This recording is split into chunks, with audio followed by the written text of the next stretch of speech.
sa bahay o sa biyahe, kahit saan mo magpunta, ikaw lang idol, araw-araw gusto kong kasama sa balita. Music, kwentuhan man o drama, sa IFM wala nang hahanapin pa. Mula noon hanggang ngayon, ikaw ang pinakikinggan. Para sa akin, IFM ang number one. Sa balita at tugtugan, idol ko ang IFM. Sa mga drama at kwentuhan, idol ko ang IFM.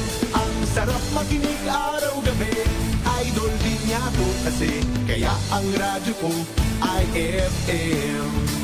Ang idol kong FM, IFM 93.9. Kung ako ang tatanungin, ano ang radyo mo? Ang sagot ko ay FM, ang idol ko FM. Yo! Sa bahay o sa biyahe, kahit saan mo magpunta, ikaw lang idol, araw-araw gusto kong kasama sa balita. Music, kwentuhan man o drama, sa IFM wala nang hahanapin pa. Mula noon hanggang ngayon, ikaw ang pinakikinggan. Para sa akin, IFM ang number one. Sa balita at tugtugan, idol ko ang IFM. Sa mga drama at kwentuhan, idol ko ang IFM. Ang sarap makinig araw-gabi, idol din niya ko kasi. Kaya ang radyo ko, IFM. Ang idol kong FM, IFM 93.9. Kung ako ang tatanungin, ano ang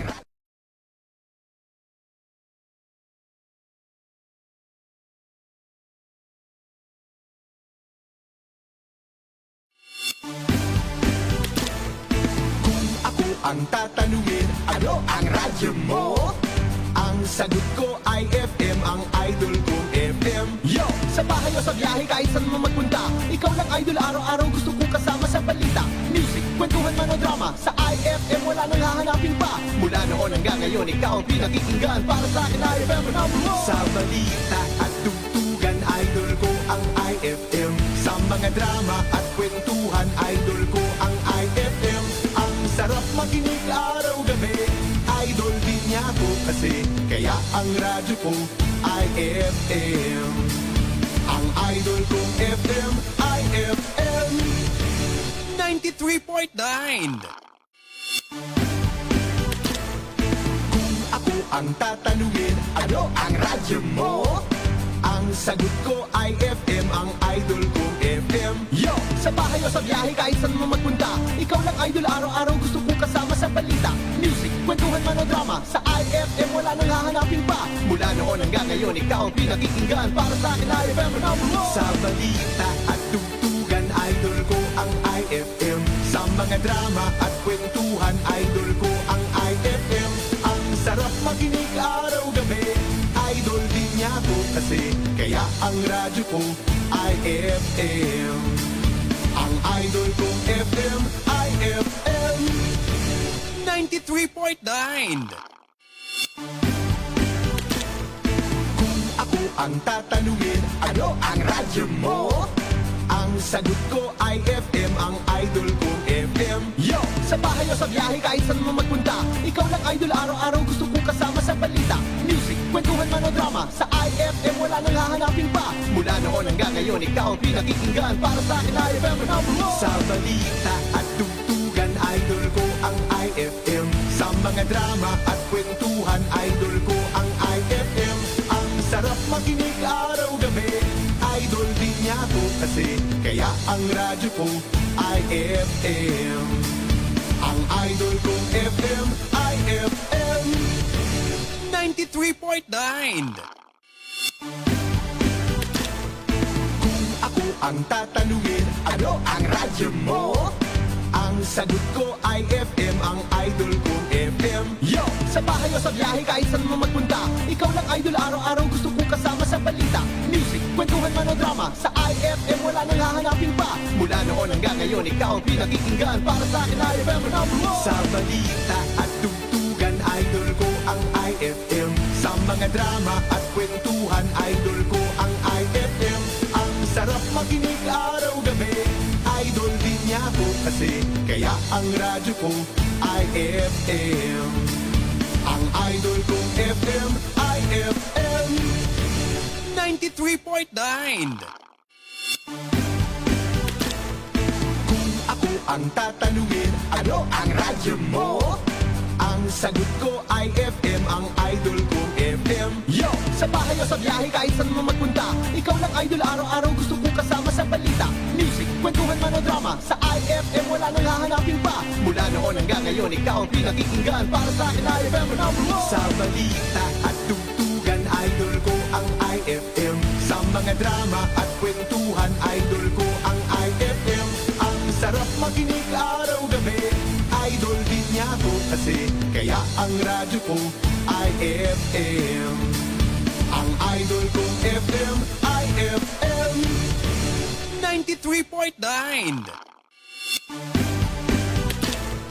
Kung ako ang tatanungin, ano ang radyo mo? Ang sagot ko ay FM, ang idol kong FM. Yo! Sa bahay o sa biyahe kahit saan mo magpunta, ikaw lang idol, araw-araw gusto kong kasama sa balita. Music, kwentuhan man o drama, sa IFM wala nang hahanapin pa. Mula noon hanggang ngayon, ikaw ang pinakikinggan. Para sa akin, IFM ang number one. Sa balita at tugtugan, idol ko ang IFM. Sa mga drama at kwentuhan, idol ko ang IFM.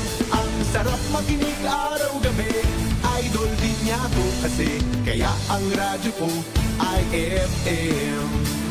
Ang idol kong FM, IFM 93.9. Kung ako ang tatanungin, ano ang radyo mo? Ang sagot ko ay FM, ang idol kong FM. Yo! Sa bahay o sa biyahe kahit saan mo magpunta, ikaw lang idol, araw-araw gusto kong kasama sa balita. Music, kwentuhan man o drama, sa IFM wala nang hahanapin pa. Mula noon hanggang ngayon, ikaw ang pinakikinggan. Para sa akin, IFM ang number one. Sa balita at tugtugan, idol ko ang IFM. Sa mga drama at kwentuhan, idol ko ang IFM.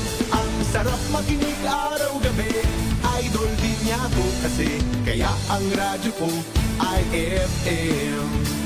Ang idol kong FM, IFM 93.9. Kung ako ang tatanungin, ano ang radyo mo? Ang sagot ko ay FM, ang idol kong FM. Yo! Sa bahay o sa biyahe kahit saan mo magpunta, ikaw lang idol, araw-araw gusto kong kasama sa balita. Music, kwentuhan man o drama, sa IFM wala nang hahanapin pa. Mula noon hanggang ngayon, ikaw ang pinakikinggan. Para sa akin, IFM ang number one. Sa balita at tugtugan, idol ko ang IFM. Sa mga drama at kwentuhan, idol ko ang IFM. Ang sarap makinig araw-gabi, idol din niya ko kasi. Kaya ang radyo ko, IFM. Ang idol kong FM, IFM 93.9. Kung ako ang tatanungin, ano ang radyo mo? Ang sagot ko ay FM, ang idol kong FM. Yo! Sa bahay o sa biyahe kahit saan mo magpunta, ikaw lang idol, araw-araw gusto kong kasama sa balita. Music, kwentuhan man o drama, sa IFM wala nang hahanapin pa. Mula noon hanggang ngayon, ikaw ang pinakikinggan. Para sa akin, IFM ang number one. Sa balita at tugtugan, idol ko ang IFM. Sa mga drama at kwentuhan, idol ko ang IFM. Ang sarap makinig araw-gabi, idol din niya ko kasi. Kaya ang radyo ko, IFM.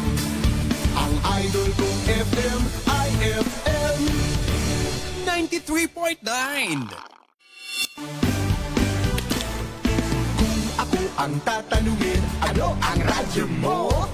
Ang sagot ko ay FM, ang idol kong FM. Yo! Sa bahay o sa biyahe kahit saan mo magpunta, ikaw lang idol, araw-araw gusto kong kasama sa balita. Music, kwentuhan man o drama, sa IFM wala nang hahanapin pa. Mula noon hanggang ngayon, ikaw ang pinakikinggan. Para sa akin, IFM ang number one. Sa balita at tugtugan, idol ko ang IFM. Sa mga drama at kwentuhan, idol ko ang IFM. Ang sarap makinig araw-gabi, idol din niya ko kasi. Kaya ang radyo ko, IFM. Ang idol kong FM, IFM 93.9. Kung ako ang tatanungin, ano ang radyo mo? Ang sagot ko ay FM, ang idol kong FM. Yo! Sa bahay o sa biyahe kahit saan mo magpunta, ikaw lang idol, araw-araw gusto kong kasama sa balita. Music, kwentuhan man o drama, sa IFM wala nang hahanapin hanggang ngayon ikaw ang pinakikinggan. Para sa akin IFM ang number one. Sa balita at tugtugan, idol ko ang IFM. Sa mga drama at kwentuhan, idol ko ang IFM. Ang sarap makinig araw-gabi, idol din niya ako kasi. Kaya ang radyo ko, IFM. Ang idol kong FM, IFM 93.9. Kung ako ang tatanungin, ano ang radyo mo? Ang sagot ko ay FM, ang idol kong FM. Yo! Sa bahay o sa biyahe kahit saan mo magpunta, ikaw lang idol araw-araw gusto kong kasama sa balita. Music, kwentuhan man o drama, sa IFM wala nang hahanapin pa. Mula noon hanggang ngayon ikaw ang pinakikinggan. Para sa akin IFM ang number one. Sa balita at tugtugan, idol ko ang IFM. Sa mga drama at kwentuhan, idol ko ang IFM. Ang sarap makinig araw-gabi, idol din niya ako kasi. Kaya ang radyo ko, IFM. Ang idol kong FM, IFM 93.9. Kung ako ang tatanungin, ano ang radyo mo? Ang sagot ko ay FM, ang idol kong FM. Yo! Sa bahay o sa biyahe kahit saan mo magpunta, ikaw lang idol araw-araw gusto kong kasama sa balita. Music, kwentuhan man o drama, sa IFM wala nang hahanapin pa. Mula noon hanggang ngayon ikaw ang pinakikinggan. Para sa akin IFM ang number one. Sa balita at tugtugan, idol ko ang IFM. Sa mga drama at kwentuhan, idol ko ang IFM. Ang sarap makinig araw-gabi, idol din niya ako kasi. Kaya ang radyo ko, IFM. Ang idol kong FM, IFM 93.9. Kung ako ang tatanungin, ano ang radyo mo? Ang sagot ko ay FM, ang idol kong FM. Yo! Sa bahay o sa biyahe kahit saan mo magpunta, ikaw lang idol araw-araw gusto kong kasama sa balita. Music, kwentuhan man o drama, sa IFM wala nang hahanapin pa. Mula noon hanggang ngayon ikaw ang pinakikinggan. Para sa akin IFM ang number one. Sa balita at tugtugan, idol ko ang IFM. Sa mga drama at kwentuhan, idol ko ang IFM. Ang sarap makinig araw-gabi, idol din niya ako kasi. Kaya ang radyo ko, IFM. Ang idol kong FM, IFM 93.9. Kung ako ang tatanungin, ano ang radyo mo? Ang sagot ko ay FM, ang idol kong FM. Yo! Sa bahay o sa biyahe kahit saan mo magpunta, ikaw lang idol araw-araw gusto kong kasama sa balita. Music, kwentuhan man o drama, sa IFM wala nang hahanapin pa. Mula noon hanggang ngayon ikaw ang pinakikinggan. Para sa akin IFM ang number one. Sa balita at tugtugan, idol ko ang IFM. Sa mga drama at kwentuhan, idol ko ang IFM. Ang sarap makinig araw-gabi.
Sa balita at tugtugan, idol ko ang IFM. Sa mga drama at kwentuhan, idol ko ang IFM.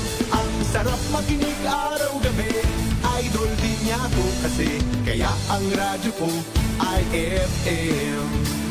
Ang idol kong FM, IFM 93.9.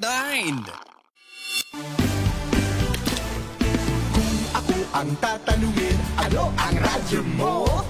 Ang sagot ko ay FM, ang idol kong FM. Yo! Sa bahay o sa biyahe kahit saan mo magpunta, ikaw lang idol, araw-araw gusto kong kasama sa balita. Music, kwentuhan man o drama, sa IFM wala nang hahanapin pa. Mula noon hanggang ngayon, ikaw ang pinakikinggan. Para sa akin, IFM ang number one. Sa balita at tugtugan, idol ko ang IFM. Sa mga drama at kwento.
Song was brought.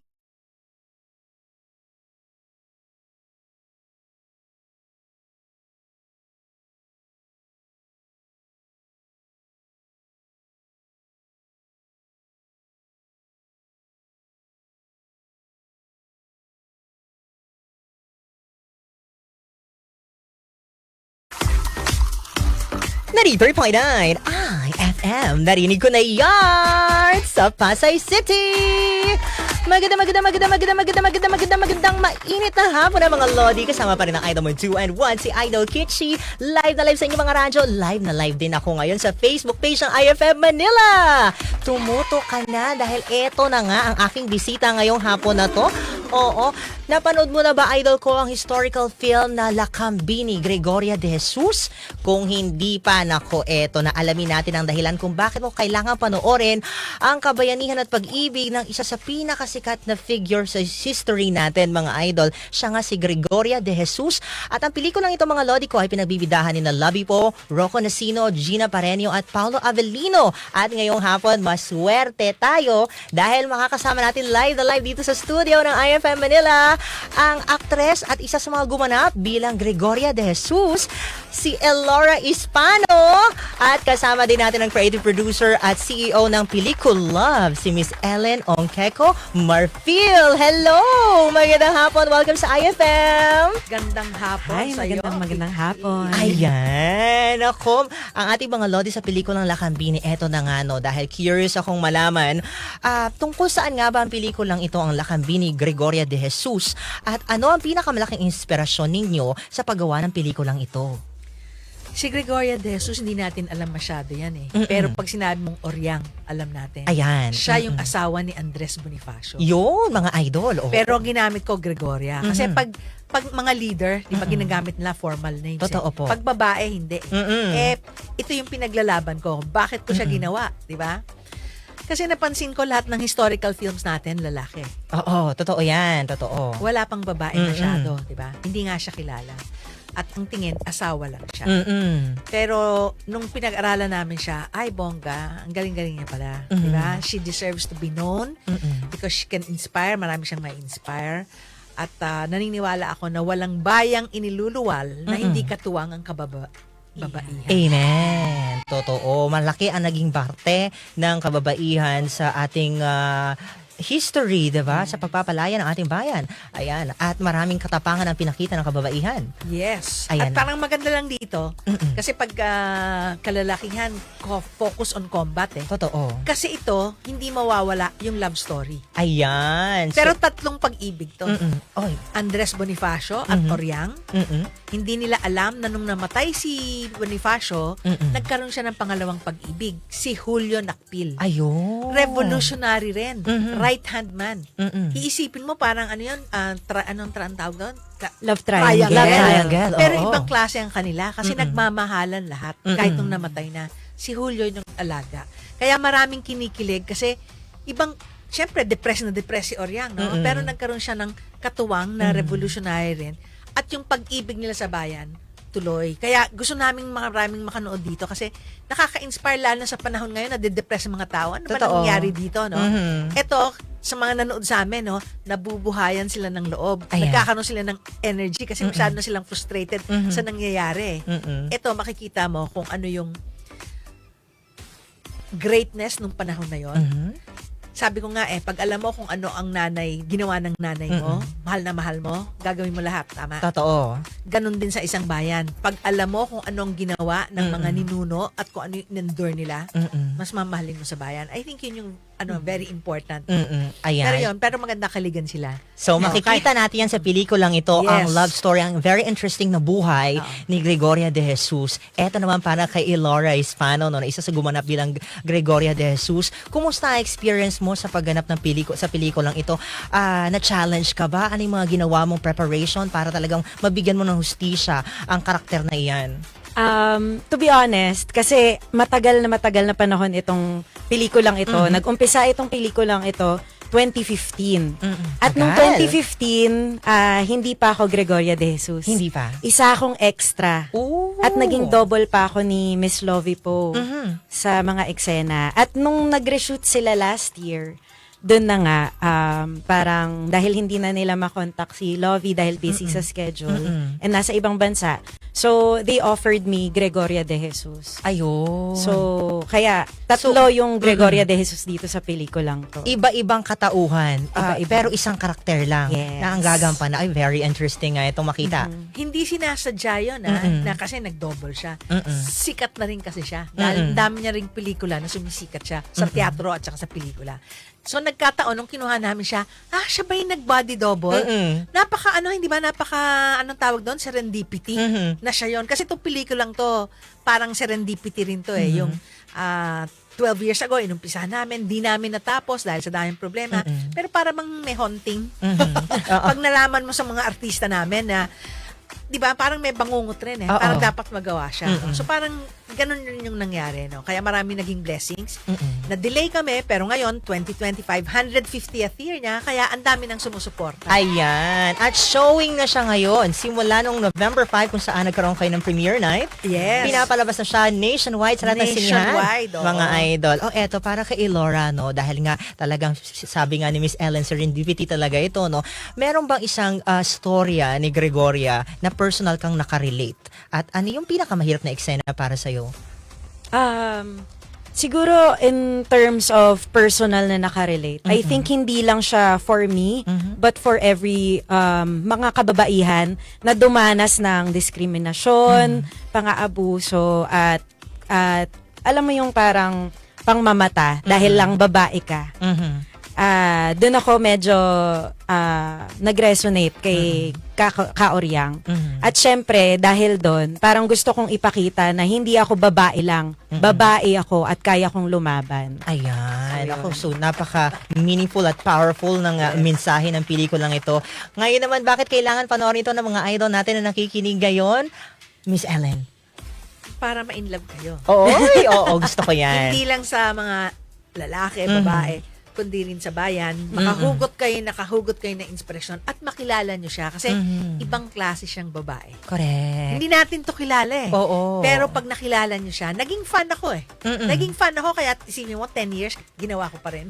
Oo. Ayun. Ako, ikaw naman, Elora, bakit kailangan mapanood ng ating mga idol ang pelikulang Lakambini? Para sa akin, ano siya kwento ng pag-asa. Na kahit dumaan tayo sa maraming sakuna sa buhay, trahedya, lagi tayong kakapit sa pag-asa na meron tayong magagawa in our own ways. Ayun. Ako mga idol ko, itutuloy natin ang kwentuhan sa ating Facebook Live sa IFM 93.9 Manila. Puntahan nyo kami dyan dahil pag-uusapan pa natin ang pelikulang ito, yung mga nangyari during the filming kasi parang napakatagal nitong binuo, no?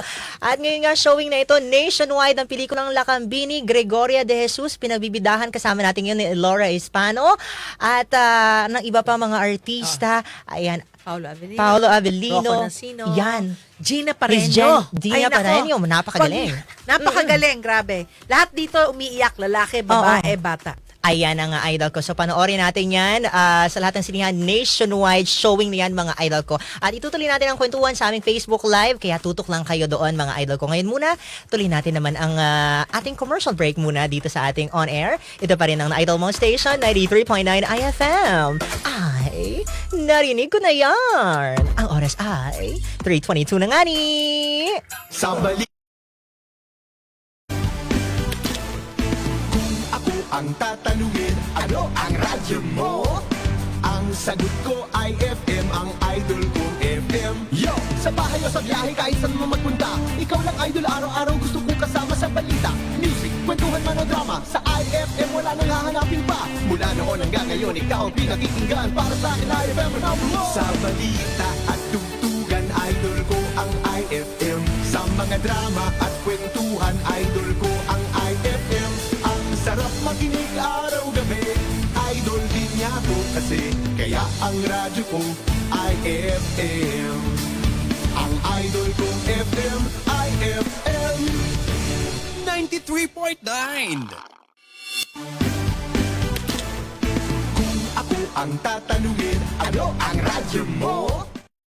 Ating kwentuhan dito sa Lodi Talk, susama pa rin ang Idol 2 and 1 na si Idol Kitschy. At kasama ko pa rin live na live dito sa studio si Miss Elora Hispano, ang isa sa mga gumana bilang Gregoria de Jesus, at si Miss Ellen Onqueco Marfil, ang creative producer at CEO ng Pelikula. Nako, I'm sure nabitin yung mga Lodi nating alamin ang mga kaganapan sa pelikulang ito. Kanina nga, nabanggit po ninyo na nagsimula pala ito 2015 pa. So, napakatagal na. Ano po yung mga challenges na hinarap ng pelikula? Bakit ganun katagal yung naging proseso? At ngayong taon lang, ngayong 2025, 10 years if I'm not mistaken. Kasi nung script pa lang siya, sinali namin siya sa Metro Manila Film Festival, pero hindi siya napili. Marami kasi hindi commercial, ang feeling nila. Totoo. Yun nga, kasi hindi combat eh. Pero ako naniniwala ako, ang pagiging hero, hindi kailangan sa combat lang. Tama. Diba?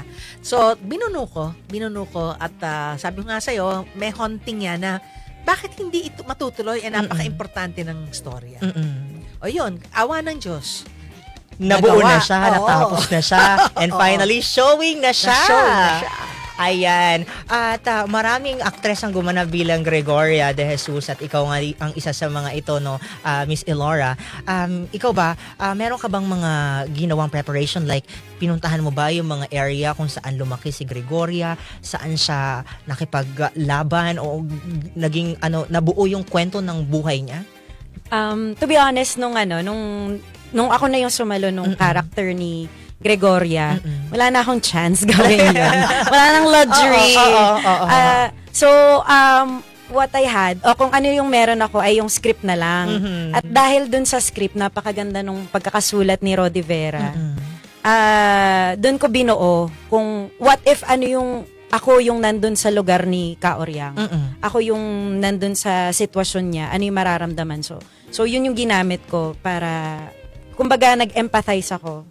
Inimagine ko talaga kung ano yung pinagdaanan niya. At doon ako na-touch sa mga pinagdaanan niya. Ayan, syempre katapos nagawa ng pelikula at naipakita mo yung galing mo, meron ka bang natutunan sa pelikulang ito na talaga masasabi mong nagbago ka dahil sa karakter na ginampanan mo? Meron bang something ganon? Or parang mas naging better person ka lang knowing na this person na si Gregoria de Jesus ay kakaiba siya sa lahat ng kababaihan? Ako may ganun ako laging natututunan sa mga karakter na ginagawa ko. At dito particularly, mas natutunan kong i-appreciate yung history. At mas natutunan kong makita na hindi pala lahat ng mga babae nung sinaunang panahon ay tahimik lang, or the typical Maria Clara. Oo. Hindi. Ang mga kababaihan nun meron ng boses.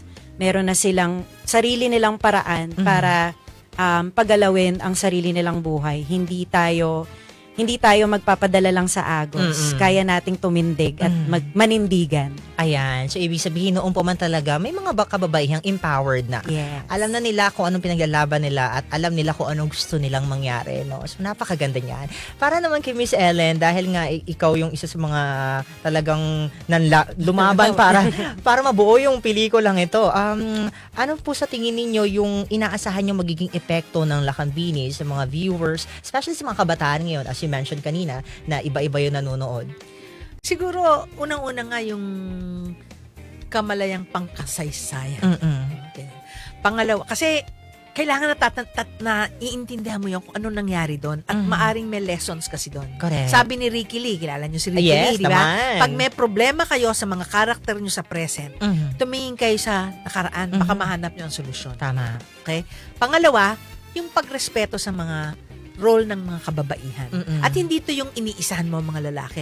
Importante kasi yung partnership eh. Yes. Sabi nga ni Rocco Nasino nung nag-premiere kami, no? Ang sabi niya, nag-iba ang pagtingin ko mismo sa asawa niya, mga anak na yung asawa niya. Nagpasalamat raw nga sa sa asawa niya. Kasi napakalaki pala nung tulong nila. Totoo. Partnership talaga. Kahit sa bayang to, importante ang perspektiba ng babae at saka ng lalaki. Tama. Di ba sa bahay, pag nag-aaway si nanay at sa tatay, magkaiba kasi ang pagtingin nila sa problema eh. Correct. Kailangan nag-uusap kasi magkaiba, minsan iba ang solusyon. Di ba? So, Tama. dapat na pag-uusapan. So, sa akin, napakalaking bagay na ma-recognize nila ang mga babae, ang halaga ng mga kababaihan. Napakahalaga rin na matingnan natin yung nakaraan. Ano yung mga naging problema? Mga bata sila noon eh. 22 years old lang yan, kahit sina Aguinaldo o Bonifacio. In their 30s. Oo. Ang daming naging sabit. At pag minisip mo, parang minsan, ano ba yan? Yung past natin, dami naman. Di ba? May cheating na ever since, di ba? Totoo nga. Totoo. Oo. Yun, makikita mo yun eh. Pero, maaring matutunan natin. Kasi ang problema natin sa Pilipinas, we just sweep things under the rug kesa makasakit. Tama. So, move on ka na lang, move on. Yeah. Pero, mas lalong nangyayari. Nag-worsen. Sa akin, ang hope ko, hindi na ko sinasabing maging violent ka or anything. Pero dapat kino-confront yun eh. Kasi minsan painful, di ba nga sa pag-ibig, pag hindi mo kinonfront yung past mo, uulit ka ng ulit. Tama. Same mistake pa rin. All over again. Oo. So ito, we need that, no? So I hope makatulong yung ma-entertain kasi ang gagaling nila. Ang gagaling nila, silang tatlo, napakagaling. Si Gina, si Elora, si Lovie. Oo. Parang ganyan. Magkakaiba sila ng attack eh. Magkakaiba, no? So, importante yung mapanood nila at masaya rin mapanood nila.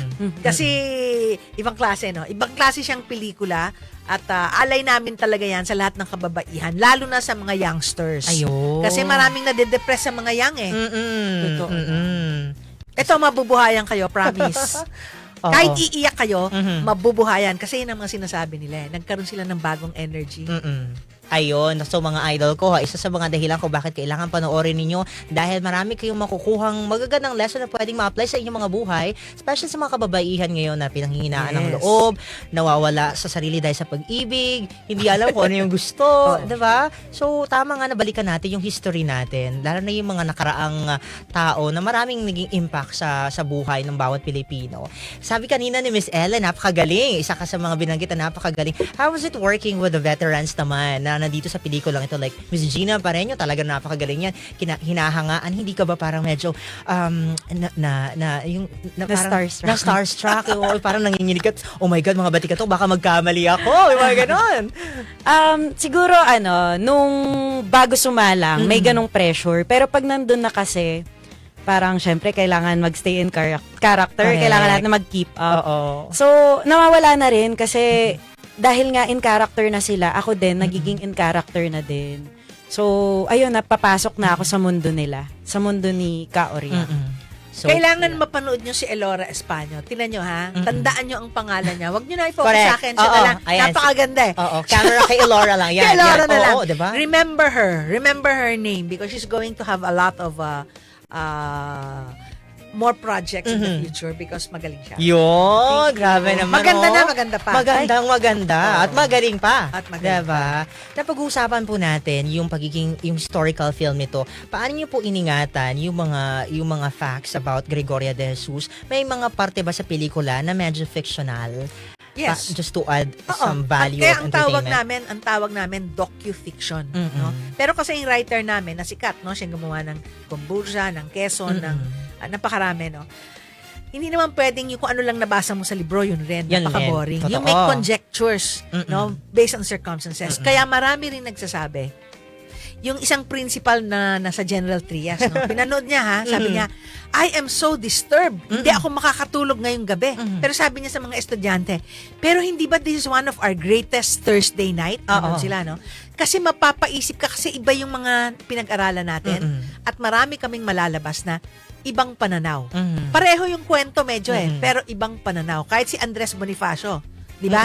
Bumunot ng barel, sabi, di ba? Kasi na-insulto. Oo. Totoo bang na-insulto? O nalaman niya lang na namamanipulate na pala siya at hindi ko natatanggapin yon. Ibang perspective yon, di ba? Okay. So, yung matingnan mo rin yung nakaraan ng ibang mata. Tama. Kaya talaga inaalay ko to sa lahat, no, lalo na ng mga kabataan kasi ang dami yung mga kabataan sinasabi sa akin, ba't hindi namin to alam? Ba't hindi namin to alam? Totoo, Oo. diba?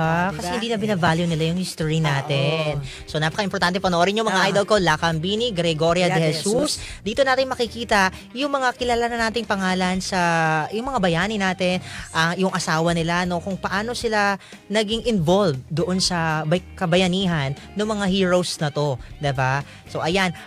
Last, meron pa bang idadagdag, Miss Ellen? Oo. Gusto ko magkwenta tungkol kay Lovie. Kay Kasi, Lovie. Sige. gusto mo magkwento kay Lovie? Pwede naman, kung gusto This mo. was 10 years ago. Nag-audition pa nga siya. Sa akin, hindi niya masyadong kamukha kasi masyadong mestiza, no? Pero grabe kasi yung strength niya eh. Bata pa siya noon, ha? 10 years ago. Now, may eksena doon, initiation sa Katipunan. Ang haba ng Tagalog, mahirap, ganyan. Tapos, hindi yata na sabi ng PA niya na yun ang eksena namin iti-take. Oo. So, ang hirap kasi ang haba ng eksena. Ay, nako, yun eksenang yun. Kailangan mapanood nyo. Tama. Hindi maayos, no? Kasi hirap na hirap dun sa, hindi niya. Sa scene. Hindi kasi siya na-prepare. Oo. Alam mo, tumakbo siya, palabas, nagalit. Umiiyak siya. Oo. Kasi ang feeling niya, bakit hindi ako na-prepare? Ganun siya kaseryoso nun. Oh. I had to Na-frustrate siya sa sarili niya. siya sa sarili niya. I had to talk to her. It's okay. Isushoot natin to ito. Ulit. Another day. So, tinawagan namin another time. Perfect! Palakpakan kami. Grabe yung eksena yun. I think siguro kaya siya na-frustrate kasi ganun kabigat yung karakter na kailangan niyang gampanan. Hindi ito basta-bastang karakter na Yes, binuo lamang. oo. Kailangan niyang mapakita at mapatunayan yung karakter na yun na ginampanan niya kasi malaking pangalan Kaya, siya eh. although bago pa lang siya noon. Kaya, di ba, nasa guilty pleasure siya. Magaling siya, isa. Pero ang nakakatawa dito, sa lahat ng reviews, sana makakita nyo, no? Maraming reviews sa FB, si Elora, si Lovie, si Gina, lahat sila pinupuri. Wow. Kasi magkakaiba yung attack nila, pero lahat effective.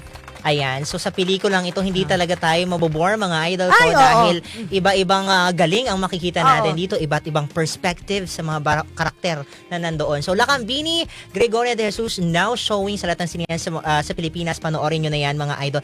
Mabilis ang oras natin. Meron lang akong konting tanong Sige pa. pa. Ito, medyo personal naman ito, no? Kung sakali man para kay Elora, dahil ikaw ang isa sa mga gumanap bilang Gregoria de Jesus, kung sakaling makakausap mo siya, ngayon, ano gusto mong sabihin o itanong sa kanya tungkol sa mga ginawa niya sa buhay niya?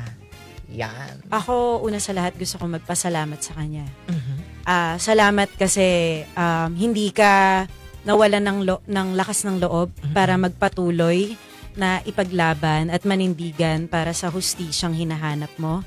At salamat din sa mga aral na ipinasa mo dahil meron siyang meron siyang autobiografiya na meron siyang mga isinulat para sa kabataan. Meron siyang mensahe. At salamat doon kasi nung nalaman ko yon, sobrang na-inspire ako on how to go through with my life.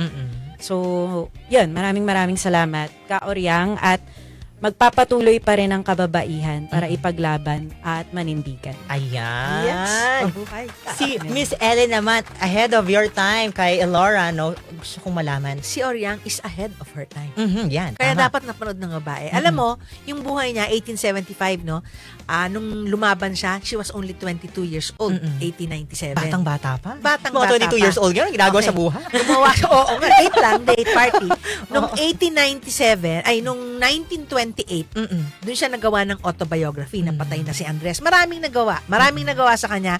You will see her bravery na hindi niya give up ang kanyang integrity. And this is before women's suffrage. Alam mo totoo. yung right para bumoto ang mga Totoo, babae. 35 years siyang kinarir ng mga babae. Oo. Nabuhay siya bago pa may ganon. Pero ahead of her time siya. Mm-mm. So, nakaka-inspire to para sa mga women, para rin sa mga lalaki. You know, how you will look at your mothers or your sisters, ibang klase. No? So, yun yung pasalamat. Sana rin meron kang closure. Oh, Kasi hindi siya talaga nagkaroon ng justice at that time. Kaya niya nga sinabi, matakot sa kasaysayan, walang lihim na di nahahayag. Ano, inaano natin yan sa mga politiko, di ba? Correct, oo. Ano ba ibig sabihin nun? Ibig sabihin, natanggap niya na nung panahon na yon, hindi niya matatanggap yung hustisya niya. Inaasa niya sa ating lahat. Oo. Di ba? I hope, sabi nga ng isa, this is poetic justice for her. Kahit paano, magkaroon sana ng closure. Meron nga siya isang picture, ang ganda niya nung bata eh. Tapos meron siya isang picture na medyo lola na siya, na makikita mo rin na the pain she went through, no? Sinabi ko sa isa, parang gusto kong magkaroon ng miracle na yung picture na yun nagbabago. That sana tong pelikula nakabigay ng peace sa kanya in the afterlife. Ayun. So, sana itong pelikulang ito, dito niya mahanap yung closure na Kahit hindi niya paano. makahanap sa nakaraan. Closure niya at closure natin. Totoo. Oo. Ayun na nga, mga idol ko, no? So, Esoteric na tayo. grabe na yung usapan natin. Oo. Panoorin nyo na lang ang No, pelikulang sige. ito again, Miss Ellen, Miss Okay. Elora. Please invite our listeners na panoorin ang pelikulang Lakambini.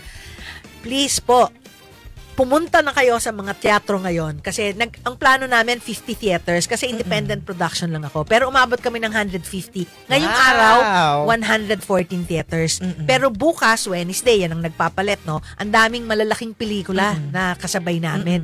Baka mawala kami sa mga teatro na malapit sa inyo. So kung na-interest man kayo at narinig nyo na rin, no? Kasi ang daming nagsasabing kung na-touch talaga sila at maganda. Sana sumugod na kayo ngayon. Totoo. No, kailangan din namin yung ganung suporta, no. Sa tingin ko, malaking bagay 'to para sa atin, para sa inyo, sa mga personal lives nyo, para sa bayan natin, para sa ating lahat. Ayun, mga idol ko. Ayan, iniimbitahan ko po kayo na panoorin ng Lakambini, Gregoria de Jesus. Ayan, panoorin nyo sa mga sinehan ngayon. At sana suportahan nyo ang pelikulang Pilipino. Dahil, ayun na, marami tayong matututunan at kwento natin to. Dalhin nyo lahat ng kamag-anak nyo, bata man, PG, no? 12 Oo. years old up, yung isang 12-year-old, in-invite niya lahat ng classmates niya. Pero matatanda, mga bata, lalaki, babae, gustong-gusto. So sana, dalhin nyo yung buong barangay. Yun ako, mga idol ko. Again, huwag kalimutan, showing na sa lahat ng sinihan sa Pilipinas ang pelikulang Lakambini, Gregoria de Jesus, tungkol sa buhay ng tinaguriang ina ng Katipunan, Gregoria de Jesus, Lakambini, mga idol ko. Don't forget. Maraming salamat, Miss Elora Hispano, Miss Ellen Ongkeko Thank you Marfield. so Thank you much, for the time. DJ Kichi. Oo, at good luck Idol po. Kichi. Oo, sana marami pa tayong pelikulang Yes. ma-produce, diba, na makapagbigay ng magandang impact sa ating mga viewers. Ayun na nga, mga idol ko. Ako naman ay mapapakinggan mo pa rin dito sa Idol Mo Station, 93.9 IFM. Narinig ko na yarn. Si Idol Kichi, IFM Ngani. See you soon! Thank you, I had such fun. Ate! Anong FM station ang pinapakinggan mo? IFM! Ano ulit?